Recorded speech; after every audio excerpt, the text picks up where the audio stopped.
Boas pessoal, está a começar mais um episódio do Roycast, um projeto meu, para quem não me conhece, Daniel Godinho, e aqui do ilustre Diogo Rego. Aqui nós dizemos que costumamos entregar conversas com retorno.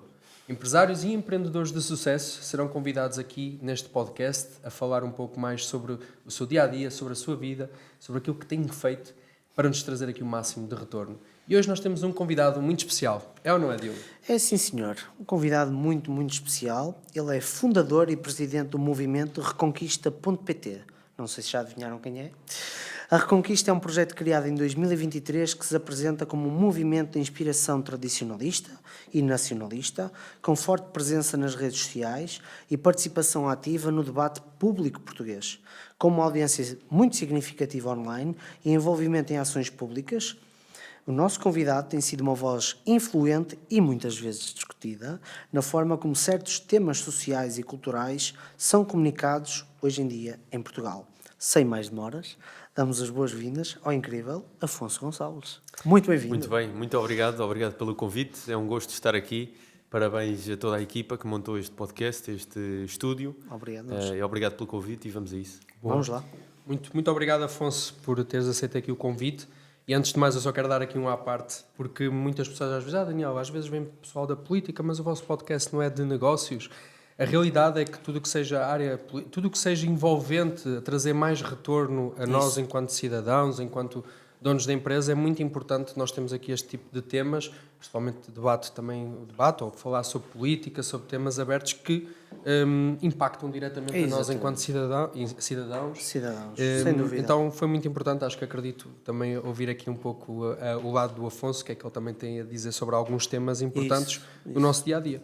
Isso. Portanto, agora eu quero fazer aqui uma pergunta que dizem que é mais difícil, que é o Afonso. Quem é o Afonso? Olha, essa pergunta é uma boa forma de começar, mas mais difícil ainda do que responder a essa pergunta é, pela primeira vez, ter duas pessoas à minha frente a fazer-me perguntas. Porque eu já participei em vários podcasts, mas nunca perante duas pessoas. Portanto, é quase como se fosse aqui um interrogatório. O mais parecido com isto é mesmo quando tenho algum tipo de interrogatório ou algum tipo de processo judicial. Estou a brincar, mas...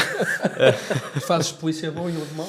Eu sei, como quiseres. Não, podem ser os dois maus, que eu já estou habituado. Não, mas quem é o Afonso Gonçalves? Eu tenho 25 anos, sou daqui desta zona, por acaso. Eu nasci aqui, em Leiria, portanto estou aqui na minha cidade natal. Apesar de nunca ter vivido aqui, vivi sempre na zona de Fátima, até aos cerca dos 18, 19 anos.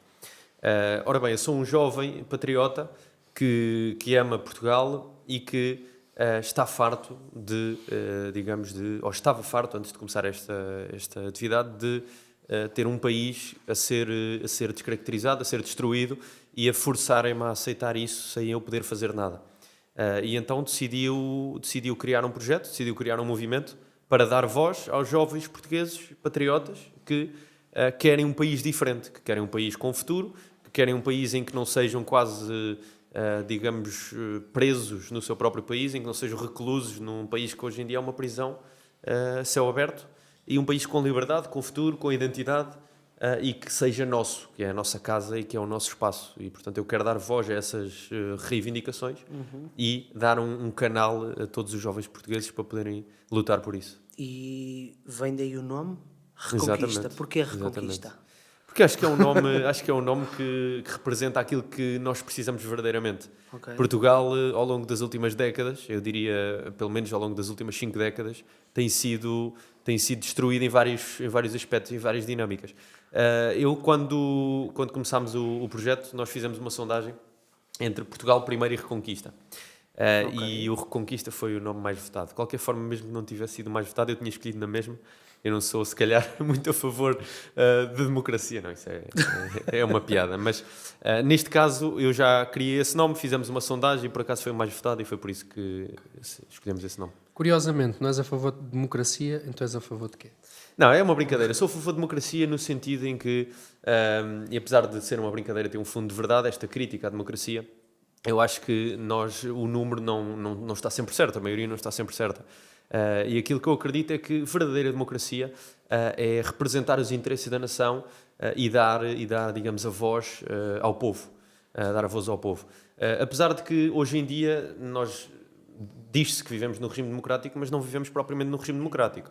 Porque, por exemplo, eu sinto que é quase como se não vivesse num regime verdadeiramente democrático. A partir do momento em que tenho contas de bancos, portanto, uma conta num banco a ser fechada, a ser encerrada devido à minha atividade política, a partir do momento em que tenho um constante escrutínio e até investigação à minha vida pessoal, à minha vida financeira, à minha vida profissional por parte das forças de segurança, do Estado, a partir do momento em que sou detido já 3, 4, 5 vezes por atividades 100% legais, pacíficas, tudo 100% dentro da lei, sinto que, neste contexto, dificilmente podemos dizer que vivemos numa democracia. Quando a voz do povo é censurada, quando as verdadeiras vontades das pessoas são ignoradas e depois ainda são criticadas, ofendidas e chamadas tudo e mais alguma coisa por terem determinadas vontades e determinados desejos políticos, digamos assim, dificilmente podemos dizer que vivemos numa democracia. O que eu acredito é que nós devemos, sim, seguir os interesses da população, apesar de que há interesses acima dos interesses momentâneos da população. Nem sempre o número absolutamente está certo. E eu acho que um país devia ser um pouco mais como uma empresa. Nós devemos ter um líder forte, um executivo, quase um CEO, que toma as decisões de forma racional, lógica, em função daquilo que é o melhor para a empresa, mesmo que em determinado momento alguma parte da população esteja contra isso. As decisões difíceis devem ser tomadas, mesmo que algumas pessoas não queiram essas decisões. De qualquer forma, devo dizer que hoje em dia dificilmente podemos dizer que vivemos numa democracia, com toda a censura, com todo o enviesamento e com a perseguição que é feita principalmente aos patriotas e àqueles que querem o melhor para o seu país. Sim. Exato. Diogo, na tua empresa vives em democracia? Não, é impossível, não vai funcionar, não há como. Mas é excelente tema, e eu tenho aqui uma questão, que é, tu tens 25 anos, tu sentes que a vossa geração, eu sou muito velho, eu tenho 52, estou a brincar. Não, mas as novas gerações estão efetivamente mais para esse lado, mais para um lado em que percebem que realmente o sistema não está como se calhar foi pintado estes anos todos, ou sentes que eventualmente é uma luta um bocadinho perdida? Eu sinto que sim, e há vários estudos que comprovam isso. Okay. Os estudos que nós temos e estatísticas um pouco por toda a Europa mostram que a geração Z e as gerações mais novas, portanto a geração Z nomeadamente, está a virar cada vez mais à direita. E aquelas que são de direita são de uma direita nacionalista, de uma direita, ou seja, mais radical. Enquanto que o outro lado é de uma esquerda, mas também uma esquerda radical, ou seja, há uma grande polarização. Isso eu noto que há uma grande polarização no debate. Há dois eixos muito claros em que a juventude ou vota na esquerda mais radical ou na direita mais radical. E depois há alguns que são mais, digamos, liberais, por exemplo. Eu diria que a juventude ou vota na IEL, ou no Chega, Sim. ou no Bloco de Esquerda. Mas porquê mas que tu já achas não que vota isso naqueles acontece? partidos moderados. Eu acho que há muitos fatores. Certo. Há muitos fatores aqui geracionais, mas algo que eu noto muito e que sinto que tem um grande impacto é que nós fomos forçados na nossa juventude, na escola, na imprensa, digamos, na sociedade, fomos forçados a aceitar ideias que nós sentíamos que nos estavam a ser impingidas. Por exemplo, toda esta propaganda nas escolas, ensinarem quase às crianças que as tradições cristãs ou portuguesas são negativas, Sim. ensinarem às crianças que se quiserem defender o seu país são racistas, que se acharem que o homem é diferente da mulher são misóginas ou homofóbicas ou outra coisa qualquer, se quiserem uma família tradicional são homofóbicas. Eu acho que este modelo de ensino, digamos que com demasiada ideologia, fez com que as pessoas se questionassem, espera lá, mas porquê é que me estão a dizer que eu sou racista quando eu não sou racista? Porquê é que me estão a dizer que eu sou homofóbico quando eu conheço-me e sei que não sou homofóbico? Porquê é que me estão a forçar isto tudo? E acho que este confronto entre o que as pessoas, os jovens, sabem que são e que acreditam e aquilo que lhes estão a forçar a eles acharem que acreditam, acho que este confronto gera aqui digamos, um questionamento, um questionar, que depois gera um espírito crítico que leva à procura de soluções alternativas, digamos assim. Sim. Acho que é um pouco por aí. E tu hoje, olhando um pouco aqui para esta questão, tu falas muito sobre a reimigração também, às vezes um pouco polémico, várias pessoas, já foste altamente criticado sobre isso e és constantemente criticado, já tiveste vários problemas também, né? Eu vejo às vezes alguns reels que és abordado pela polícia, és retirado dos locais. Tu sentes que, por exemplo, e desmistificando aqui um pouco, os imigrantes são necessários em Portugal ou não? Eu respondo a essa pergunta dizendo-te que acho que muitas vezes nós estamos a falar sobre a imigração no contexto ideal, no abstrato. Os imigrantes são necessários ou não? Isto é num contexto ideal, no mundo das ideias, mas no mundo real, vamos olhar a realidade. Nós temos 2 milhões de imigrantes legais. Sim. Temos cerca de 300, 400 mil imigrantes ilegais. Temos cerca de 900 mil nacionalizações, ou seja, novos portugueses nos últimos 30, 40 anos. Ou seja, temos 30% da nossa população que é imigrante. Temos uma população envelhecida. Temos uma das maiores taxas de emigração, portugueses a sair de Portugal, certo, da Europa. As nossas famílias têm poucos filhos. E perante este cenário, como é que nós ainda podemos dizer que a imigração é necessária? Neste momento, para mim, nenhuma imigração é necessária. Nós não deveríamos ter nem mais um imigrante a entrar em Portugal. Porque nós podemos falar no abstrato, no mundo das ideias e dizer assim, a imigração poderá ter este benefício ou aquele benefício, mas isso é no campo das ideias. Vamos à realidade. Nós já temos cá os imigrantes todos que, mesmo que disséssemos que precisamos de imigrantes, já temos cá todos os que precisamos. Quer dizer, temos 2 milhões, então não há nenhum limite, devemos continuar a receber de forma indiscriminada. Tu não dizes que não devemos ter, dizes é que mais do que a questão já não é necessário. É mais ou menos isto ou não? Não, há aqui duas partes. Primeiro, em relação, eu posso depois explicar o que é que eu defendo para a imigração, mas em relação a este momento presente, eu sinto é que muitas vezes nós estamos a falar deste assunto, da imigração, de uma forma abstrata. Será que precisamos de mais imigrantes? A imigração é boa ou é má? E isso é um debate para se ter numa segunda fase. Antes dessa fase, antes de entrarmos nesse debate mais teórico, temos de ver a realidade. Neste contexto real, na realidade de hoje, de forma pragmática, para que é que precisamos de mais imigrantes? Imaginem há 10 anos, imaginem que em vez de 2025 estávamos em 2015. Chegávamos aqui e dizíamos, olha, precisamos de imigrantes para trabalhar. Imagina que tu eras o maior defensor da imigração. E naquela altura nós tínhamos 400 mil imigrantes. E tu dizias assim, precisamos urgentemente de imigrantes para trabalhar. E eu dizia-te, então dá-me um número dos imigrantes que precisamos em Portugal. Tu não ias dizer 2 milhões e meio. Ias dizer, se calhar precisam de entrar 200 mil imigrantes. Por exemplo, repara, nós temos vários estudos até da Pordata que dizem que uma esmagadora maioria, não digo uma esmagadora maioria, mas uma grande quantidade dos imigrantes em Portugal não descontam e não trabalham. Aliás, o Partido Chega falou disso, que 900 mil imigrantes que estavam em Portugal que não trabalhavam. Isto são dados da Pordata, não sei se estão errados, estão certos, mas são dados da Pordata. Portanto, confiante que estão certos, sim. 900 mil imigrantes não trabalhavam em Portugal. E, portanto, nestas condições, mesmo que, atenção, não é o que eu defendo, eu posso explicar aquilo que defendo, mas mesmo que eu dissesse, olha, nós precisamos de imigrantes para trabalhar. Então, se precisamos de imigrantes para trabalhar, temos cá 900 mil que não estão a trabalhar, vamos pôr estes a trabalhar, não é? Portanto, primeiro seria isso, não seria dizer, vão entrar agora mais em cima dos que já cá estão a trabalhar e a não trabalhar, vão entrar agora ainda mais para trabalhar. Portanto, isto é, digamos, na realidade, de forma pragmática. Agora, a minha ideia para a imigração. Eu acho que um país nunca devia passar dos 3, 4% de imigração, porque a imigração tem um conjunto de prejuízos que traz ao país e malefícios. Se quiseres, eu posso enumerar.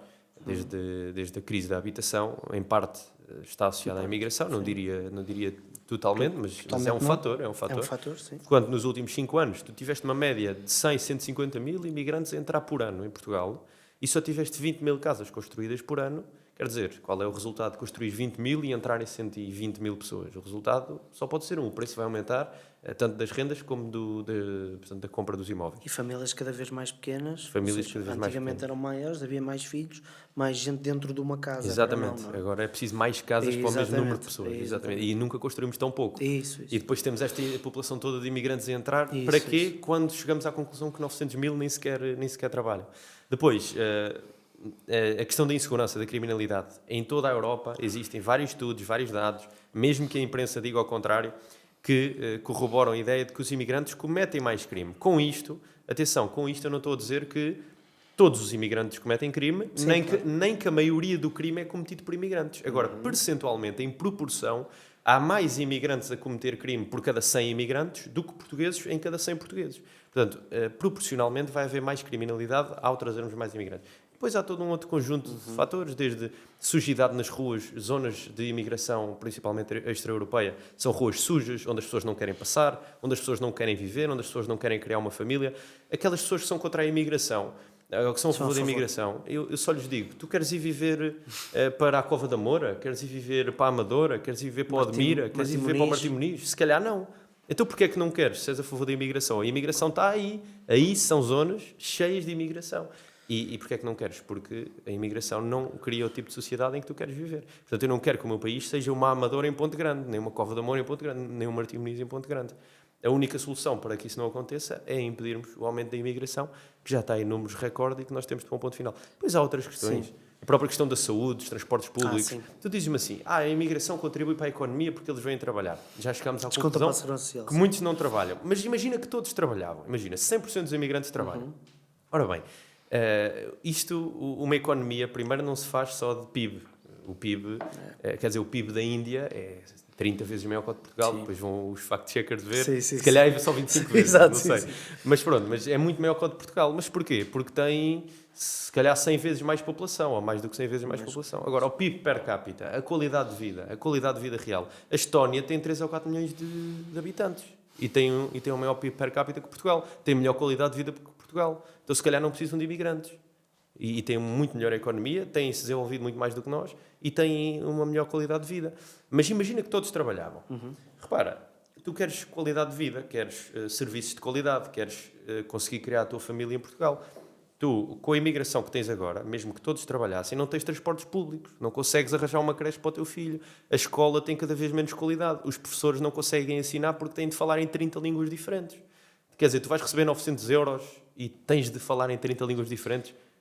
E a chamada agora é mais complicada, não é? Porque os nomes são mais difíceis. Pois, a chamada é mais complicada. A meio da aula ainda estão a fazer a chamada. Portanto, com todos estes fatores negativos, mesmo que todos trabalhassem, e podem ser as melhores pessoas do mundo, com todos estes fatores negativos, dificilmente podemos defender a imigração hoje em dia. Mas diz-me uma coisa, tudo o que tu disseste aqui tem muita lógica, ou seja, acho que o bom senso o admite, mas agora, provocando, pergunto mesmo. Eu acredito que, por exemplo, várias pessoas da imprensa tenham também bom senso no seu pensamento. Porque é que a imprensa efetivamente muda o discurso, vira completamente ao contrário, inclusive potencialmente até diz isto é radical, direita radical. Porque é que achas que isto acontece? Quando tu dizes que tem bom senso... Eu não acredito que toda a gente não tenha, Sim, eu acho que sim. E há algumas pessoas na imprensa minimamente razoáveis. Exato, eu não digo que não. Mas o que existe é uma cultura que se calhar beneficia e prioriza aqueles que estão mais afetos ideologicamente ao sistema. Portanto, a própria cultura da imprensa e as faculdades em que eles aprendem, se calhar valoriza mais isso e vai moldando-os para aquele discurso. Existe um distanciamento, um enviesamento da imprensa tamanho, ao ponto de, por exemplo, o que eu defendo, em traços simples, numa frase é ninguém entra em Portugal a partir de agora e muitos têm de sair. O que é que isto significa? Menos imigrantes em Portugal. Só há uma forma de ter menos. Não entram mais e saem os que cá estão, ou muitos deles. Isto é o que eu defendo. Houve um estudo em 2024, da Fundação Francisco Manuel dos Santos, que não é propriamente uma fundação nazi, nem extremista, nem fascista, que identificou que 67% dos portugueses querem menos imigrantes em Portugal. 67, que é 2/3. Então, se querem menos imigrantes, defendem o mesmo que eu. Ninguém entra e muitos cá estão têm de sair. E repara, o que eu defendo é descrito pela imprensa como sendo ultra-radical, extremista, quase criminoso. Quando eu ando na rua, eu não vejo ninguém a chamar-me criminoso, nem radical, nem fascista. As pessoas vêm ter comigo para tirar fotos comigo, para me elogiar, que apoiam o meu trabalho, que apreciam. Só no cinema. Só no cinema. Só no cinema e foi só dessa vez. Mas repara, as pessoas gostam do que eu faço, as pessoas identificam-se, as pessoas reconhecem o mérito do meu trabalho, elogiam-me, apreciam. No entanto, pela descrição da imprensa, se tu não estivesse no mundo real e lesses só a imprensa, tu dizias, este gajo é odiado, ninguém gosta dele, ele é um mauzão, é um criminoso, é um bandido. Mas na vida real é o contrário, as pessoas gostam, identificam-se, apreciam, elogiam. Portanto, existe um enviesamento, a imprensa está desligada daquilo que é a mentalidade do público. Por isso é que cada vez perdem mais público. Propositadamente, sentes que é propositadamente? Eu acho que... Ou é só um desfazamento relativamente à realidade? Eu acho que é um desfazamento relativamente à realidade. Okay. Eu acho que muitos fazem de propósito, honestamente. Mas, no fundo, mesmo aqueles que não o façam de propósito, estão a obedecer a um sistema que os força ou que os leva naquele sentido. E talvez também para conseguir ter mais audiência, não é? Porque causa aqui atrito, causa controvérsia. Causa polémica, exatamente. Isso também, obviamente, que acaba por ter mais impacto. Sim. Foi assim que também, talvez o André Ventura também cresceu, porque sempre teve essa, ou seja, o sistema contra o André Ventura usou muito isso a favor dele. Mas olha, eu queria fazer aqui uma questão relativamente aqui, porque lá está, hoje está um pouco enraizado aqui também a questão de termos imigrantes em Portugal, Já existe vários, 2 milhões, como tu disseste, e bem. Vários. São vários. São vários, existem muitos. São vários. Eu tenho uma opinião sobre isso também, mas relativamente, eu vi um estudo que a Europa, pronto, está em decadência. Especificamente que existe um estudo que, por norma, nenhuma população, nenhum povo sobreviveu quando aquele povo tinha cerca de 1,8 filhos por família. Ou seja, acaba por não haver essa geração e Sim, normalmente tem que ser esses povos... 2.1 no mínimo. É acima de 1,8 mesmo. Abaixo disso é que não. E que Espanha e Portugal estão com 1,2, 1,3, ou seja, Sim, uma coisa vão assim. ser substituídos automaticamente. Não há como. Como é que nós conseguimos sustentar um país em que não existe a imigração para pessoas para trabalhar efetivamente, quando somos uma população totalmente envelhecida, porque não fazemos filhos, a maior parte das pessoas hoje em dia 1 a 2 filhos por casal, como é que será o futuro? Se não existe, ou seja, imaginemos que mandamos todas as pessoas embora do país, todos os imigrantes, ok, ficamos aqui, isso não vai criar também um buraco, também aqui na nossa economia naquele momento, se formos dessa forma radical, vamos conseguir produzir como produzimos hoje em dia, vamos conseguir manter uma sustentabilidade a nível de idade na pirâmide etária? Sim, essa é uma excelente questão. E eu acho que é, digamos, o próximo passo após nós definirmos que o país que nós estamos a tornar-nos, nós não queremos ser este país, nós não queremos ser um país descaracterizado, um país com perda da cultura. Agora em Lisboa, já há freguesias de Lisboa que não celebram o Natal, atenção, isto é factual, para não ofender as comunidades imigrantes. Eles dizem sempre que é para integrar, que é para normalizar, que é para acolher, mas isso é sempre a desculpa. Isso é sempre a desculpa. Agora em Arroios, o Bloco de Esquerda e o PS que governam Arroios fizeram um acordo para governar a freguesia de Arroios e não chamam à festa de Natal. Festa de Natal é festas comunitárias. Podem ver depois a morte. Festas comunitárias que é para não ofender os imigrantes. Pronto, o que é que acontece? Nós partimos deste princípio que este país que nos estamos a tornar, nós não queremos ser este país. Mas depois chegas e dizes-me assim, então, mas se ficarmos sem os imigrantes, se perdermos parte da população, como é que vamos produzir? Como é que vamos continuar com o país? Como é que vamos prosperar? E a minha resposta divide-se em 3 pontos. Primeiro ponto, nós, ao longo da história, já tivemos vários períodos de redução da natalidade, de redução da população por catástrofes naturais, por doenças, por pestes, por guerras, Sim. por fatores cíclicos da história e continuamos a existir como nação e continuamos a prosperar e isto acontece de forma cíclica. Portanto, isto é algo natural e normal na história humana. A população às vezes aumenta muito, outras vezes diminui um pouco, e não há um grande problema nisto, nem é nada, digamos, de catastrófico. É algo relativamente normal e se calhar daqui a alguns anos iríamos novamente ter um aumento da população. Portanto, primeiro ponto, isto já aconteceu, é histórico, é cíclico, vai voltar a acontecer, já aconteceu e é normal que aconteça novamente. Este é o primeiro ponto. Segundo ponto, se nós precisamos efetivamente de população, nós temos milhões, acho que 5, 6 milhões, de portugueses a viver fora de Portugal. Portanto, o desígnio número 1 deste país não deveria ser integrar os imigrantes e andar a financiar programas de integração de imigrantes e andar a dar trabalho aos imigrantes e andar a dar subsídios aos imigrantes. O desígnio número 1 deste país, se tivéssemos um governo nacionalista, era assegurar que dávamos as condições aos imigrantes portugueses de regressarem a casa. Aqueles que estão no Brasil, Inglaterra, em França, na Alemanha, nos Estados Unidos, são milhões, fora os lusodescendentes, que esses são dezenas de milhões. Mas só portugueses de primeira geração, portanto, imigrantes de primeira geração, são 4, 5, 6 milhões, à volta disto. Se estes regressassem a casa, se em vez de andarmos a priorizar trazer imigrantes, se priorizássemos trazer de volta aos portugueses, e há formas de o fazer, aí iríamos logo ter a questão da população resolvida à partida. Porque são pessoas talentosas, são pessoas determinadas, são pessoas que querem criar família, que querem empreender, que querem trabalhar, que são pessoas esforçadas, que vão lá para fora, regressariam a Portugal e iam logo resolver esse ponto. Portanto, primeiro ponto, redução da população é normal, não é catastrófico, já aconteceu. Segundo ponto, se precisamos de população, temos de trazer para cá de volta os portugueses que estão lá fora.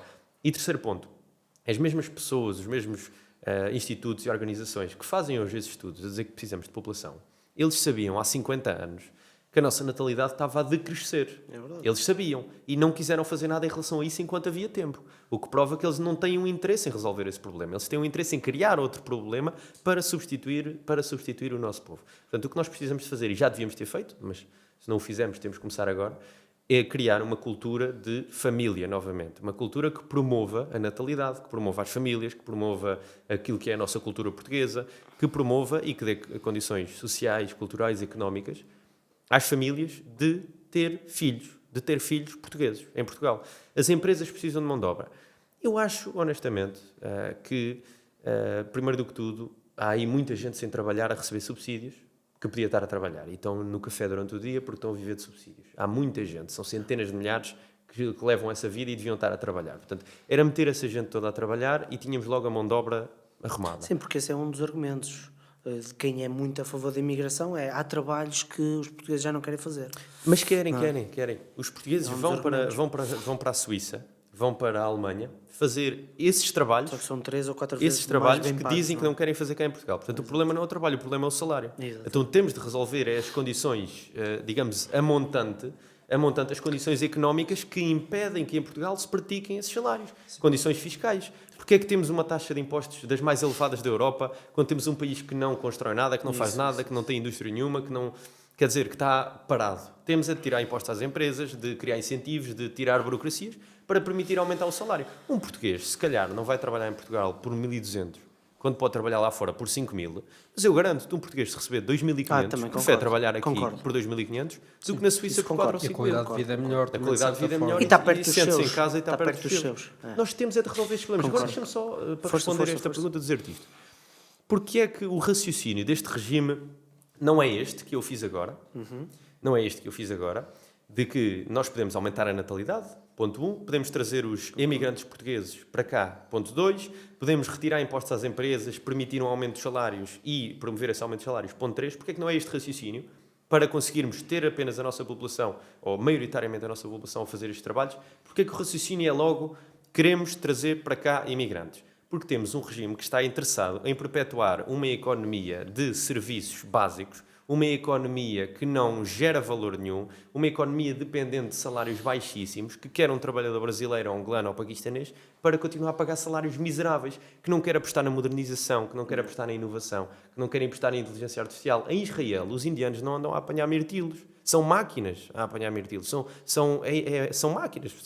É inteligência artificial, são ferramentas que nós podíamos investir nelas. Porquê é que não fazemos isso? Porque a ideologia oficial do regime é a substituição populacional do povo português. Essa é a prioridade acima de tudo. Um excelente exemplo é os Uber Eats da vida. Toda a gente adora receber isso em casa, não é? Uhum. E toda a gente quer isso por 1, 2, 3 ou 4 euros. Vai aos outros países para ver quanto é que se paga.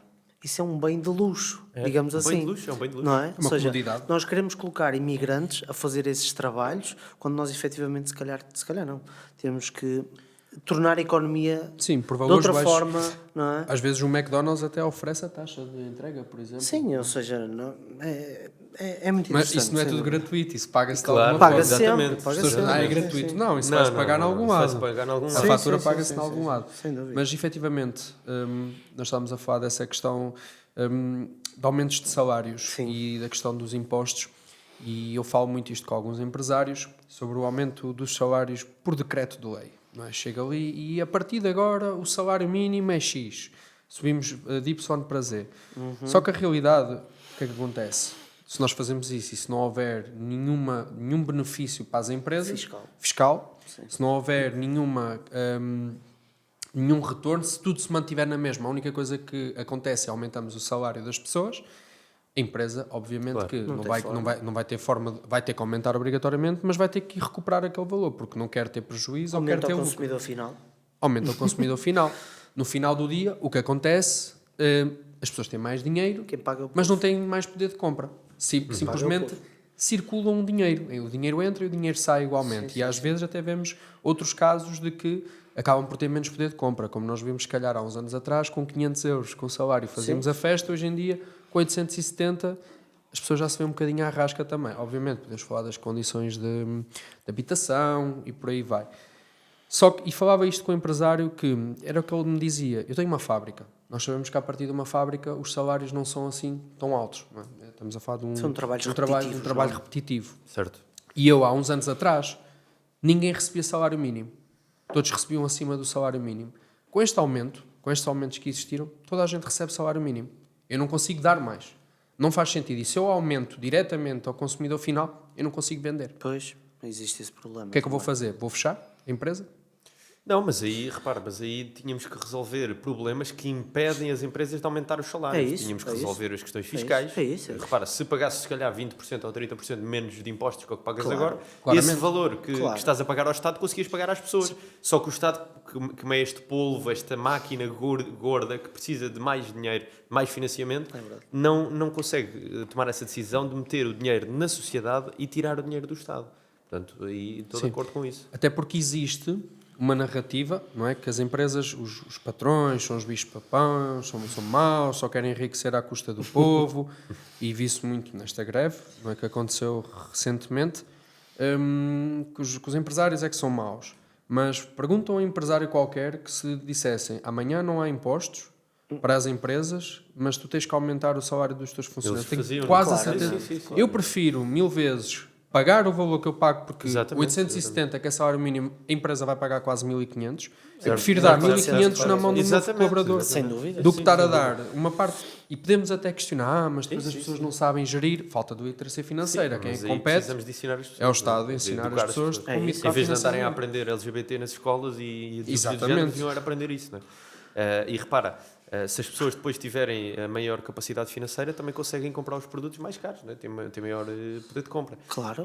Mas porquê é que o Estado precisa de te cobrar 700 euros para o Estado, em seguranças sociais e impostos, tudo isso? Porque depois precisa de dar saúde gratuita para os imigrantes que chegam aqui terem logo saúde, precisa de alimentar uma máquina burocrática enorme, precisa de andar com os subsídios. Repara, tu estás a pagar subsídios para as outras pessoas viverem desses subsídios, em vez de pagares àqueles que trabalham para poderem ter poder de compra e para conseguires manter os teus trabalhadores contentes e fixá-los aqui em Portugal.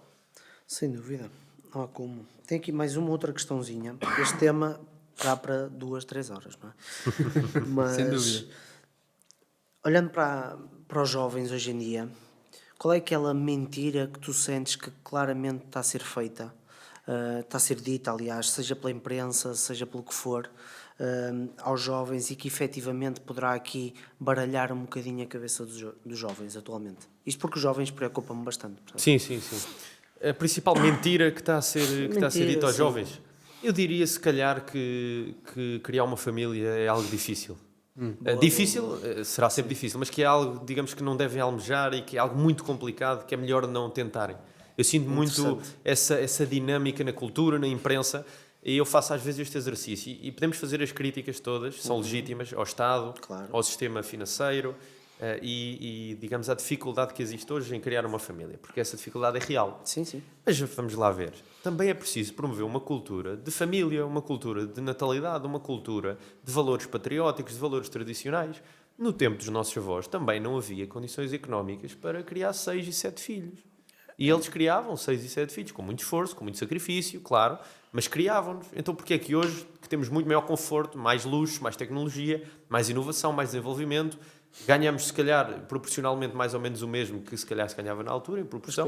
Mas hoje nem 2 filhos os casais têm. Como estavas a dizer, e bem, a média é 1.2 ou 1.3. Porque não existe na sociedade uma cultura da família, uma cultura de promover os valores familiares, de promover aquilo que é o fundamental. E deixa-me só, tu vês então a família como uma estrutura que efetivamente até, eu vou exagerar, mas até poderá aqui quase que solucionar muitos dos problemas do país. Exatamente, não é? Exatamente.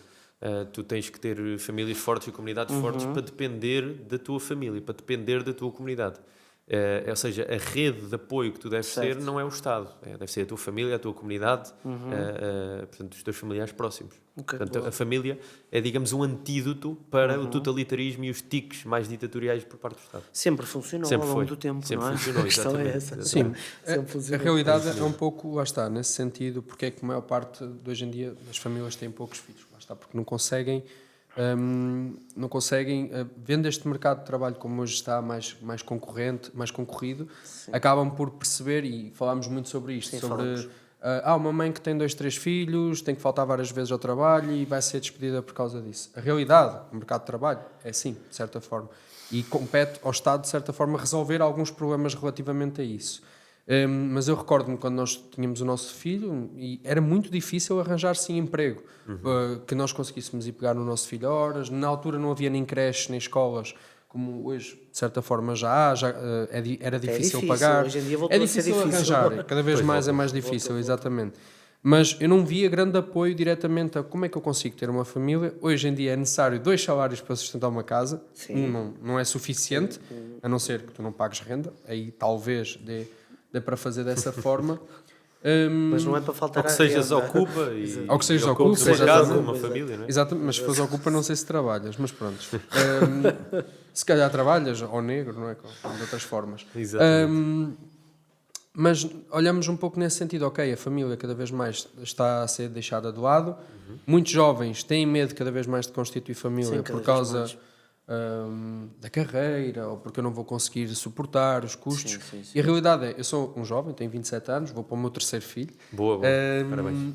Já E passaste a média. Já passei a Já média. passaste. média? Já consegues ser substituído. Eu fui pai aos 18. Eu fui pai logo aos 18, quase no meu início de carreira de trabalho.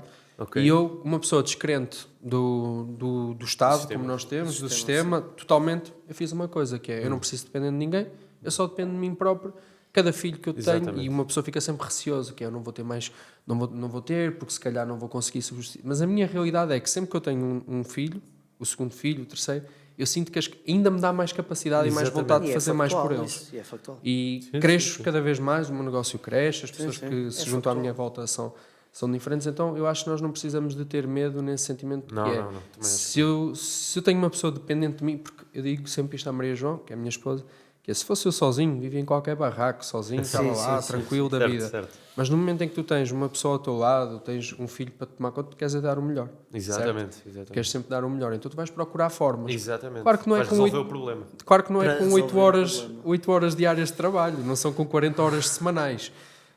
E conheço muitas pessoas que tiveram 2, 3 empregos, eu não tinha férias, e acho que muitas das vezes as pessoas têm essa dificuldade de que eu quero o comodismo. E Pois, muitas das vezes é nós verdade. temos que abdicar do presente pelo futuro, que é, eu, se calhar, nesta fase eu tenho que fazer mais, eu tenho que trabalhar mais. E se estou mal, É verdade. de certa forma posso mudar. Não, isso é verdade, isso é verdade. Isso é totalmente verdade, eu estou de acordo contigo, nós devemos procurar soluções e às vezes quando temos os problemas é quando encontramos melhores soluções e quando Exatamente. conseguimos ser mais criativos e empreendedores. Estou totalmente de acordo com isso. No entanto, acho que isto é uma questão que deve ser reforçada e digamos, enfatizada, é que estou de acordo, arranjas outro trabalho, crias um negócio, tentas arranjar mais dinheiro para conseguires criar a tua família. Mas há 60, 70 anos, em Portugal, uma pessoa que trabalhasse numa fábrica, só um homem a trabalhar numa fábrica com o salário de uma fábrica não precisava nem de ter um negócio, nem de arranjar um segundo trabalho, conseguia Sustentar uma alimentar família. e criar e sustentar a sua família. E isso diz-nos muito do quanto, ok, sim, o Estado Novo ou o tempo da outra senhora, como costumamos dizer, tinha defeitos. Tudo tem defeitos. Mas isso diz-nos muito no quanto, ao longo dos últimos 50 anos, o nosso país piorou muito à custa de uma classe política que quer tudo para eles, que rouba para eles, para distribuir, para dar aos amigos, para as associações, para as organizações deles e que retira e rouba ao povo. Porque isto quer dizer, é triste, não é? É triste que há 50 anos conseguisses, com um salário normal, Consegui isso. alimentar e criar a tua família e hoje precisas de um segundo ou de um terceiro trabalho. Mas, por exemplo, falava-se muito, e eu não sou dessa época, não vivi essa realidade, confesso que não tive avós também, eles morreram muito cedo, então eu não sei o que é que eles diziam, mas ouço outras pessoas a falar que naquela altura, por exemplo, dividir uma sardinha por 4, 5 pessoas, falava-se muito disso, mas isso não era também precariedade, não era pobreza? Mas isso hoje também acontece. Pois, o Hoje tu problema é tens esse. muitas Eu ia dizer pessoas em Portugal A dividir uma lata a de atum, dividir se uma calhar, lata de não? atum. Sim. Pois. E não são 20 mil nem 50 mil. Ou 10, 12, Aliás, 13 tu em a viver Portugal, numa casa. tens mais de 1 milhão de pessoas a viver abaixo do limiar da pobreza. Sim, é muita gente. É. Muita gente. Portanto, essa precariedade mantém-se com as condições todas que tu tinhas hoje para ter um país verdadeiramente de sucesso e verdadeiramente a prosperar. O financiamento europeu, digamos um sistema democrático mais aberto até, digamos, a certas ideias, um sistema organizado a nível internacional e naquela altura, Não havia apesar de estares alinhado internacionalmente com certas organizações e com outros países, tinhas um regime antigo, pronto, em certos aspectos, que foi modernizado. E hoje em dia, com a modernização, com a inovação, com a tecnologia que temos, com o financiamento europeu que temos, e temos um país miserável na mesma. E não faz sentido Pois nenhum. é que Não faz sentido nenhum. na época de 2000 e troca o passo, eu sentia realmente, pelo menos falando com os meus pais e ouvindo os meus pais, que efetivamente havia falta de dinheiro. Hoje em dia eu não sinto isso. quando digo falta de dinheiro numa lógica de Estado, falou-se aqui de fundos europeus, etc. Eu acho verdadeiramente, não vi dados, etc., mas sente-se claramente que é falta de gestão, Sim, falta falta de de gestão, ideias 100%, diferentes, 100%. de realmente querer modernizar, etc, 100%. etc. Sim, O dinheiro sim, está sim. lá, Tá. percebes? É mal gerido. A questão é essa. É mal gerido. E é duro, é duro pensar como é que nós temos as ferramentas, temos a potencialidade para e não se faz. Exatamente. É duro. Sim, eu acho que é importante, lá está, ter pessoas que possam gerir o nosso país, que pelo menos já tenham gerido uma empresa como deve de ser. Acho e que era então muito aí... importante. Eu acho que aí as coisas funcionavam de outra forma. Essa é a realidade. Não sei. É assim, dessa sei. perspectiva, um país devia ser gerido quase como uma empresa. Deveria. Deveria, porque é o que faz sentido. Isso. Deveria. Há decisões que têm de ser tomadas, que são difíceis, que se calhar não são populares, se calhar são controversas, mas que são as decisões corretas para tomar para o país. E na tua opinião, um parlamento multipartidário como existe, ou bipartidário como existe noutros países, o que é que achas que funcionava melhor? Ora, eu acho que, é assim, o que eu acho que funcionava melhor, muitas vezes perguntam-me o que é que eu acho que está errado com o nosso sistema político. E eu acho que nós podemos debater aqui o sistema político e dizer o que é que está errado, o que é que está certo, mas eu acho que o problema acaba por ser mais da qualidade das pessoas do sistema do que se calhar até do próprio sistema. Porque era perfeitamente fazível tu teres o mesmo sistema sem mudar nada, se calhar tinhas que mudar algumas coisas na Constituição, tinhas que mudar ali algumas coisas, mas era perfeitamente fazível no regime de hoje, no sistema de hoje, com algumas alterações constitucionais, tu ter um país próspero, um país desenvolvido e um país que desse condições de vida aos cidadãos. Era perfeitamente possível. O que tu vês é que os políticos, a classe política, é desprovida de qualidades, de capacidades. Repara, as pessoas de qualidade, de capacidade de inovação, de determinação, de confiança, de capacidade de trabalho, estão no setor privado, Claro. porque não querem estar no caixote do lixo que se tornou a vida pública e a vida política. Eu conheço muitas pessoas que são, digamos, pessoas de valor, com valores e com capacidades profissionais e pessoais que não querem nada com o mundo político. Mas na política, a maioria das pessoas que eu conheço são autênticos trafulhas.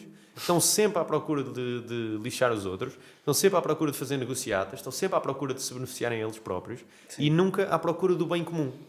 O que eu acho é que tu, em Portugal, precisas um pouco de uma figura como tens, se calhar, em El Salvador, um Bukele, um líder forte, um líder que saiba ser autoritário quando é necessário ser autoritário, mas que seja uma pessoa de valor, quase um filósofo rei, como dizia o Platão. Portanto, uma pessoa que sabe exercer autoridade, mas pensa de uma forma virtuosa, pensa no bem da população e não no seu próprio bem, e que se sacrifica para dar ao povo o melhor que o povo merece. Portanto, eu revejo mais num modelo mais, não digo autoritário no sentido negativo, mas em que existe uma figura, tivemos essa figura, Salazar, isto não é controverso, tivemos essa figura no século XX, que coloca sempre a nação em primeiro lugar, que não está ali para se beneficiar a ele próprio, mas que tem uma visão de longo prazo e uma visão, digamos, acima, imaginem, em vez de estar no meio da floresta, está a ver a floresta de cima.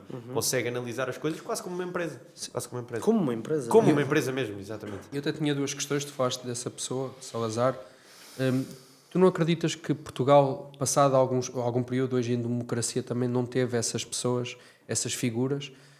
Dou, por exemplo, o exemplo de Pedro Passos Coelho, que se calhar muitas pessoas dizem que foi um excelente político, mas que as pessoas não o aceitaram. As medidas impopulares é sempre complicado. Sim, não é? A as questão medidas é essa. impopulares é sempre complicado. É e, daí, muito complicado. e daí eu dizer-te Muito complicado. que eu acho que existem algumas alterações que têm de ser feitas porque o próprio regime, apesar das pessoas terem, digamos, falta de qualidades profissionais e pessoais, muitas delas políticos, o próprio regime não promove o aparecimento dessas pessoas. O próprio regime não favorece, não incentiva que essas pessoas verdadeiramente apareçam. Lá está, por aquilo que eu dizia, as pessoas de qualidade preferem estar no setor privado e não no setor público, porque o setor público é só bandidos, ou uma grande parte são bandidos. A verdade é... Tu acreditas que no setor público tem muita gente? Tem muita gente e muitos que não faz acomodados. nada, muita gente que não faz nada, que vive à conta dos saláriozinhos certinhos do Estado, que está ali para encher o bucho e que não faz absolutamente nada. Mas eles dizem que ganham pouco, se muitos calhar, deles ganham pouco. Se calhar a maioria das pessoas que trabalham no setor público são completamente inúteis naquilo que fazem. Tens, se calhar, não tenho estudos sobre isto, mas se calhar 300 mil pessoas ou 400 mil a fazer o trabalho que 100 mil faziam ou 80 mil. Ainda para mais com a inovação, com a modernização, com a AI, com tudo isso. Tu tens o setor público em Portugal que vive à custa do Estado, mas faz muito pouco e acrescenta muito pouco valor. O que eu acho é que na política devias ter menos pessoas do que tens agora, tens muitos cargos Tens muita políticos, gente, sim. mas pessoas de qualidade. E que este regime, se calhar, não favorece o aparecimento dessas mesmas pessoas de qualidade. Eu posso dizer isto, eu sou da política, eu até me considero um político, mas eu não sou de nenhum partido. Portanto, eu não sou militante em nenhum partido. No entanto, conheço pessoas que militam em partidos, conheço pessoas que estão dentro dos partidos, e os partidos são uma sujeira. Os partidos são corruptos, por natureza. É essa a definição. É o sistema. O poder, o sistema funciona dessa forma. Sim. E eu acho que tu tens de ter vozes como eu, na sociedade, e como vocês, portanto, pessoas que não participam nos partidos e que têm uma voz ativa. Mas mais do que isso, devias ter um regime que promovesse, digamos, esse aparecimento de pessoas mais capazes. Muito bem. Boa. Avançamos aqui para as perguntinhas rápidas. Vamos avançar aqui para as perguntas rápidas. Vais ter aqui basicamente que escolher um ou outro. Depois no final... Portanto, eu tenho que escolher entre duas opções, é isso? Exato, nós vamos editar uma opção. X ou Y. E depois tu no final... Repara, se eu agora fosse um político, eu não respondia a nenhuma, ou pintava a pergunta, ou tentava arranjar uma forma de responder às duas ao mesmo tempo, mas eu vou tentar responder mesmo a uma ou outra. Aqui não há duas respostas, há só uma, e depois no final nós podemos justificar uma outra que nós achamos que Começo eu? Podes começar. Ordem ou liberdade? Ordem. Okay. Igualdade... Não é para justificar, pois não. Depois não é no para fim fazemos um Está bem, perfeito. Igualdade de oportunidades ou igualdade de resultados? Igualdade de oportunidades. Ok. Estado forte ou indivíduos fortes? Eu sabia. Estado forte. Ok. Tradição ou progresso? Tradição. Ok. Provocar ou convencer? Provocar. Cancelamento ou consequência? Cancelamento ou consequência? Sim. Não percebi. Sim, imagina, ou és cancelado ou Ok. tens consequências sobre... Se, efetivamente, cancelamento também é, mas podes ter uma consequência diferente. Consequência. Ok. Autoridade ou consenso? Autoridade. Conflito ou... esta aqui não, peraí. Sim. Não, é uma pergunta. Conflito é inevitável? Conflito é inevitável, exato. É. E a neutralidade é inevitável? A neutralidade é inevitável? Sim. Não. Ok, boa. Eu fiquei aqui com uma questão que fiquei mesmo curioso. O Estado forte. Eu até podia responder, era cada uma, assim, rápido, quiseres, numa rápido. frase. Ordem ou liberdade? Então, ordem ou Escolheste liberdade, ordem. eu escolhi ordem, porque eu acho que sem ordem não existe liberdade. Ok. Qual é a outra? Igualdade de oportunidades ou igualdade de resultados? Igualdade de oportunidades, porque igualdade de resultados é o oposto de liberdade. Depois tens Estado forte ou indivíduos fortes? Estado forte ou indivíduos fortes? Sem um Estado forte não existe a tal ordem que eu dizia anteriormente para que os indivíduos possam ser fortes.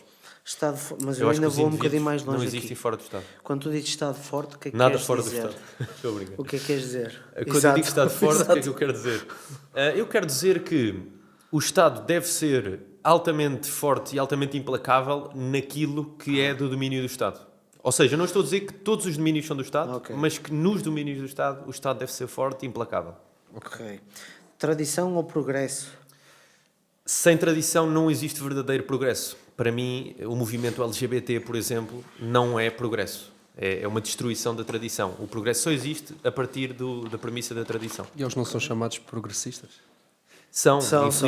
infelizmente, porque nós à direita, e quem é de direita, quem é tradicionalista, não é contra o progresso. Aliás, eu sou totalmente a favor do progresso. O que eu acho é que progresso não é deixares de saber o que é uma família, o que é um homem e uma mulher, quem é ou não português. Eu acho que progresso é teres, por exemplo, desenvolvimento, inovação, modernização que permita às pessoas ter uma melhor qualidade de vida. Melhor qualidade de vida, em última instância, não é?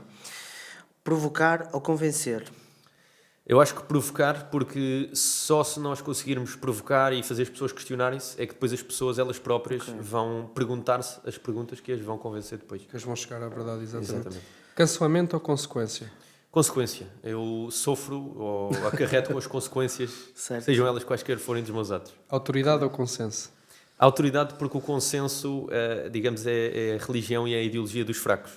Tem que concordar em tudo para fazer alguma coisa. Eu não acredito nisso. O conflito é inevitável? Conflito é inevitável.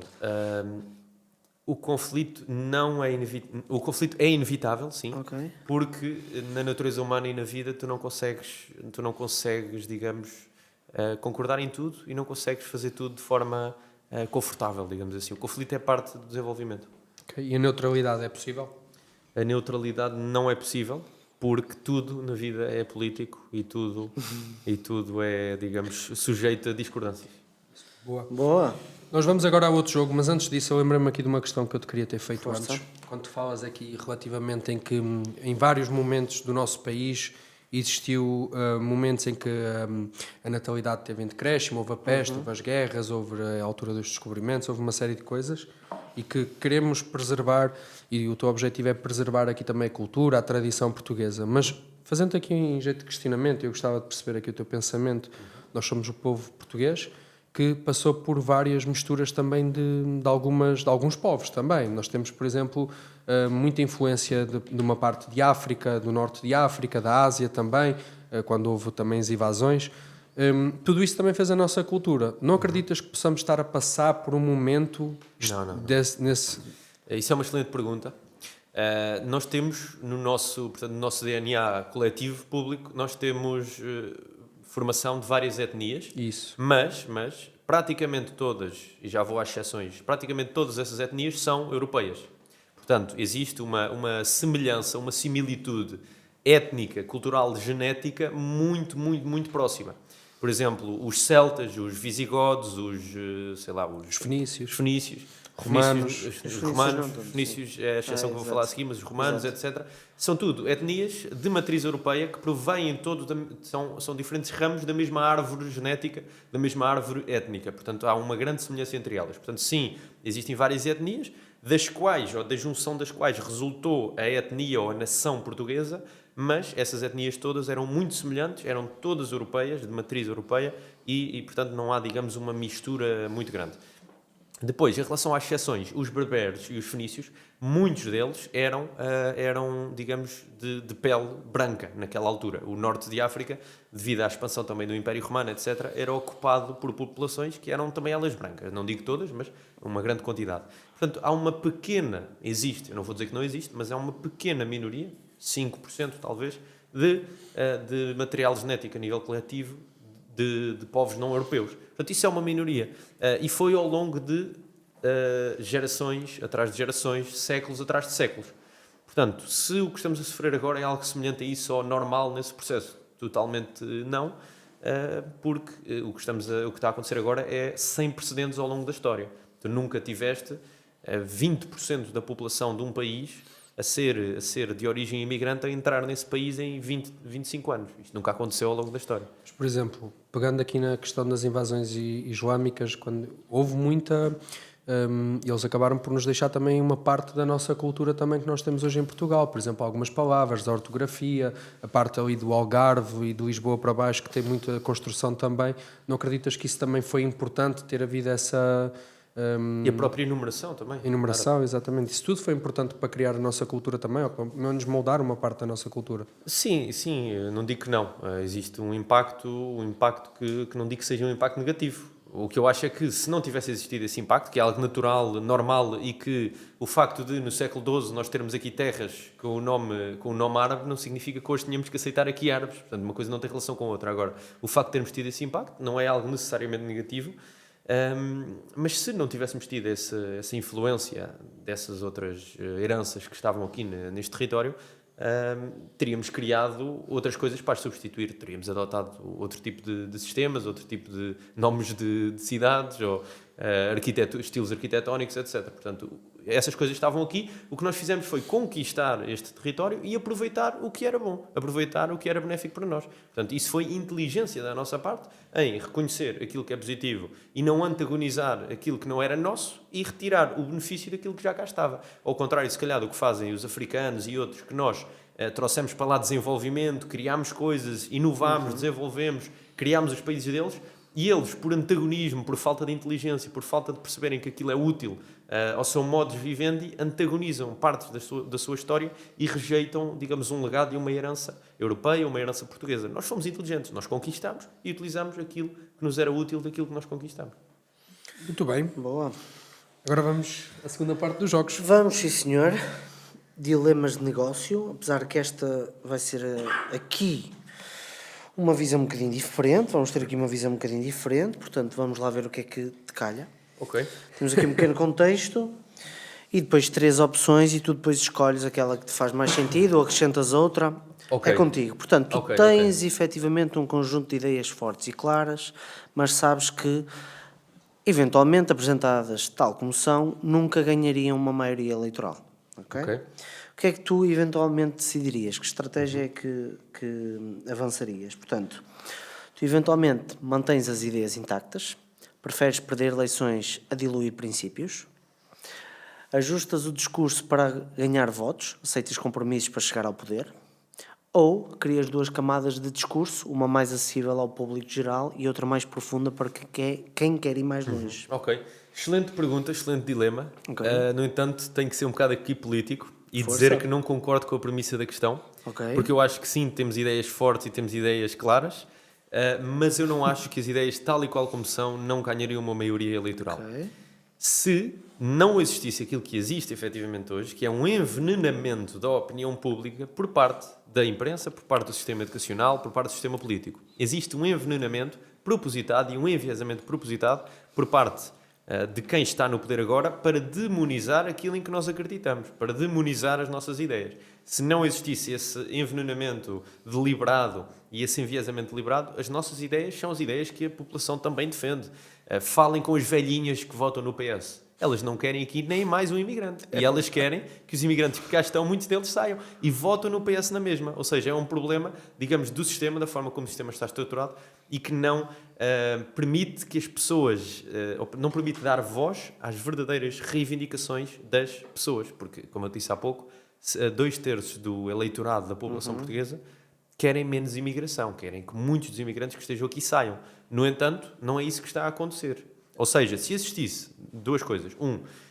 Se existisse um sistema de imprensa, de ensino, um sistema político que permitisse dar voz às verdadeiras reivindicações das pessoas. E dois, se não existisse um envenenamento propositado e uma propaganda constante para mudar e lavar cérebros e mudar as mentes das pessoas, as nossas ideias ganhariam e por isso é que estão cada vez mais a surgir e a crescer, porque têm um fundo de verdade e representam no fundo aquilo que as pessoas verdadeiramente querem. Portanto, eu diria que eu não concordo com a premissa. Agora, mesmo partindo desta premissa, eu escolho a opção C, porque acho que isto faz sentido, nós devemos ter uma mensagem para o público e uma mensagem mais profunda, porque há pessoas, não é que sejam inteligentes ou que não sejam inteligentes ou que não sejam conhecedoras ou que sejam burras, é que não têm interesse em aprofundar os conteúdos e as ideias, e nós precisamos também de chegar a essas pessoas digamos, com um pensamento mais a fundo e uma mensagem mais acessível para o público geral, que eu acho que é importante. Boa. Muito bem. Muito Boa. bem. E agora vimos aqui para o próximo jogo, que é o Roy Team, que também tivemos de fazer aqui algumas adaptações para este tema, em que não vivemos numa democracia, és tu que escolhes quem é que está a gerir o nosso governo. Feito. Isso é uma bola de És cristal. um rei. Exatamente. Tens a bola de cristal. És o rei. Tu é que escolhes quem é que a partir daqui vai gerir e governar o nosso país. Vais ter que escolher aqui um primeiro-ministro, um ministro das Finanças, um presidente da República e um líder da oposição. Aqui num saquinho que nós temos. Então, mas espera, aqui. se for eu a escolher, não há líder da oposição. Exato, eu sabia. Podia ser. Mas neste caso, com estas regras, porque nós é que mandamos, Ok. vamos-te dar aqui um saquinho com quatro Tens de tirar 4 personalidades aqui. Cujo objetivo é levar Portugal mais longe. Exatamente. É essa a base. Ok. Escolhe aí 4. Portanto, queres que eu tire 4 e meto... Exatamente. Sim, metes 4, depois mostras... Okay. Ui. Primeira, qual é que é? Mostra Então, para a câmara. Mariana Mortágua. Ok? Parece interessante. Parece-me interessante. Depois, Celso Las Casas. Ok. Que diz que quer mais imigrantes indianos, porque será? Eu gostava, por acaso, de debater com ele sobre isso. E depois, Sebastião Bugalho. Ok. E, por último, Hélder Ferreira. Hélder Ferreira, CEO da Tenho que Fitness confessar Up. a minha ignorância. CEO da Fitness Up, da maior cadeia Fitness de... Up? Fitness Up. Fitness Up, Maior ok. Muito cadeia bem. de ginásios do país. Muito bem, certíssimo. Deveria conhecer, mas não conheço. Subiu muito, Mas, cresceu muito também a pulso, mesmo veio do zero. Muito. Portanto, Mariana menos Mortágua, zero. Celso Las Casas, Sebastião Bugalho e Hélder Ferreira. Isso. Ok. Portanto, primeiro-ministro, ministro das Finanças, presidente O da líder da República, oposição já líder sei, da nem preciso pensar muito. Mariana Mortágua, está aqui a minha líder da oposição. Vai ser esta menina a fazer uma oposição em Portugal quando nós mandarmos em Portugal. Está arrumado. Depois, ministro das Finanças. Isso, sim. Celso Las Casas. Não. Hélder Ferreira. Hélder Ferreira. Okay? Excelente escolha. Eu também concordo. Porque Não me importava se nada. começou do zero e criou um negócio, digamos, dessa forma, acho que tem as qualidades para Do fazer zero mesmo. Começou esse trabalho. com o Sem negócio, investi- negócio falido. Sem investimentos externos. Ok, muito bem. Agora, quais é que faltam? Falta Primeiro-Ministro e Presidente da República. Primeiro-Ministro e Presidente da República. Muito No bem. caso... Com o sistema que temos agora. É fácil. Sim. Sim, É sim, fácil. sim. Sebastião Bugalho, Primeiro-Ministro, Ok. percebe de política, acho que é um jovem bastante conhecedor e, apesar de ter algumas ideias com as quais eu não concordo, não posso negar o mérito e o conhecimento e a capacidade. Excelente. E depois, numa figura mais representativa, para dar o exemplo à população, Da Celso força Las e da Casas, garra. um exemplo, exatamente, Da força e da garra. e uma perspectiva mais inspiracional, Exato. Celso Las Casas. Se calhar ia vetar quase tudo no Parlamento, mas pronto. Se calhar. Depende, calhar. não sei, depende do Primeiro-Ministro, quais foram as ideias. Não é? Exato. Depende. Se fosse exatamente como está o sistema atual, provavelmente. Não é? Exatamente. Mas eu sou o rei, não é? Eu sou o sim, Kingmaker. sim. Não é? Sim, tu Muito em bem, última certíssimo. instância podes demiti-los a todos. Eu vou demiti-los a todos. Ficou a mandar em tudo. Durante 4 anos. Durante 4 anos. Não é? Muito bem, Muito bem. Muito bem. Olha, foi umas excelentes escolhas. Foi um bom jogo, Gostaste? foi interessante. Eu acho que sim, eu Destas acho que sim. escolhas. E temos uma última questão. Temos, antes sim, de irmos senhora. Ok, embora, É isso não é? mesmo. Basicamente, eu queria que tu desse aqui insights aos jovens, numa lógica de perceber o que é que eles poderão fazer ou se devem eventualmente fazer, tendo em conta o sistema como está, de entrar aqui na política, se faz sentido, se não faz sentido, e se eventualmente isso até acrescenta aqui valor à sociedade, e se é importante que os jovens entrem no mundo da política. Sim, no fundo um pouco, quais é que são, não só no mundo da política, mas também um jovem que está a entrar para o seu mercado de trabalho, ou seja, o que é importante, e isto é um bocadinho também que nós vimos a debater muito, que acreditamos muito que os jovens precisam de ter ideias, ouvir outras pessoas, para que possam também dar-se bem na vida, não só no mundo político, mas na vida em geral. O que é que não devem falhar para terem o máximo de retorno possível? Olha, importante para os jovens, na minha perspectiva, é terem a capacidade de pesquisar e de explorar. Eu acho que muito daquilo que tu podes vir a fazer na vida surge de tua capacidade para explorar diferentes hipóteses e não ficares, digamos, fechado no mundo em que vives, fechado no teu dia-a-dia, tentares explorar e ir mais além e criar coisas diferentes e conhecer pessoas diferentes e ir a sítios diferentes, ler livros diferentes, ter experiências diferentes para pensar fora da caixa. Acho que isso é importante. Se tiverem essa capacidade de pensar fora da caixa, ser criativo. Depois, em relação a conselhos ou a sugestões que eu posso dar, eu acho que tudo começa um bocado no teu objetivo, naquilo que tu queres fazer. Portanto, tens de definir onde é que queres chegar, o que é que queres atingir, onde é que queres estar daqui a 5, 10, 15, 20 anos e depois, em função disso, gerir a tua vida e ajustar, digamos, o teu percurso e educar-te a ti próprio. Seres o teu próprio professor, o teu próprio mestre, claro que tendo inspirações, tendo pessoas mais velhas que te ajudam, mas seres quase o teu próprio professor e ires aperfeiçoando ao longo do caminho. E tentar melhorar nos vários setores da tua vida. Isto é um bocado, se calhar, abrangente. Deixa-me pensar aqui em coisas específicas. O que eu acho que é muito importante é ter sempre os teus valores e não cederes aos teus valores. Porque mais importante do que o que as pessoas acham de ti ou o que as pessoas pensam de ti ou dizem de ti é o que Deus pensa de ti, o que Deus julga de ti e como Deus te vai julgar. E tu podes ser julgado temporariamente na terra, mas um dia vais ser julgado eternamente por Deus. Portanto, numa forma atemporal e numa forma eterna. E deves tentar fazer o correto. Deves fazer o correto, não deves mentir, deves ser uma pessoa correta, deves defender aquilo que verdadeiramente acreditas e não aquilo que queres dizer aos outros ou que os outros querem ouvir. Ser fiel a ti próprio e respeita o contrato que tens contigo próprio e com Deus. Ser fiel à verdade. E se tiveres também princípios próprios, que acho que todos devem ter, ser fiel a esses princípios. Em relação à política, eu acho que todos os jovens deviam tentar entrar, não necessariamente na política especificamente, mas em cargos importantes. Principalmente as pessoas de direita. Há um grande problema que nós temos, um grande defeito, digamos assim, que é a malta de esquerda está toda nas instituições, nas universidades, nas organizações, na política, nos institutos disto e daquilo. Eles estão lá todos metidos nas associações, em todo lado. E a malta de direita fica muito na sua bolha, fica muito no seu negócio, na sua vida. Eu não digo que não tens que ter o teu negócio, a tua vida, tens que ter. Claro. Mas se queres um país melhor, tens que estar numa empresa com influência política, tens de estar num cargo político, tens de estar num escritório de advogados com alguma influência, tens de estar numa televisão, num jornal, numa associação, num instituto, numa faculdade. Temos de estar nos cargos onde há influência política, onde há influência pública. Nós temos de lá estar. Temos de marcar presença. Se não marcarmos presença, estamos a entregar o jogo todo, o terreno todo de batalha ao nosso inimigo. E isso não pode ser. Portanto, temos de infiltrar as instituições, infiltrar as organizações, as faculdades, as televisões, os jornais e colocar lá as nossas ideias, que é o que eles fazem, colocar lá as nossas ideias.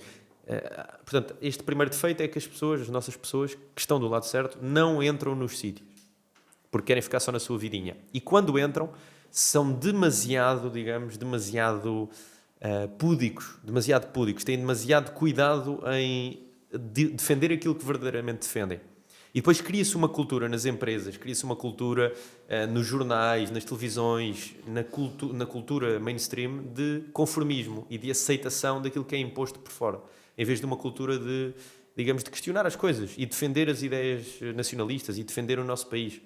Gera-se um medo, um desconforto em defender essas ideias. Portanto, devemos estar lá nos locais onde há poder, onde há influência, para poder fazer as modificações que são necessárias. Muito bem. Diria isto. Excelente. Muito Não diria melhor. Pronto, perfeito. Muito bom, Afonso. Olha, Fico muito obrigado. que tenhas gostado. Obrigadíssimo Muito aqui obrigado. pelo teu tempo. Muito Obrigado. obrigado aqui Muito por teres obrigado. estado aqui. Acredito que entregaste muito valor a quem está lá do outro lado. Sem dúvida. E, malta, já sabem, quem está aí desse lado, digam-nos o vosso feedback, o que é que acharam deste episódio, comentem, partilhem, deixem o vosso like para nós conseguirmos aqui chegar a mais pessoas, que é esse o nosso objetivo. Num próximo episódio, digam-nos quem é que gostariam de ver aqui presente e vemo-nos num outro episódio do Roycast. Tchau, tchau. Tchau, tchau. Obrigado.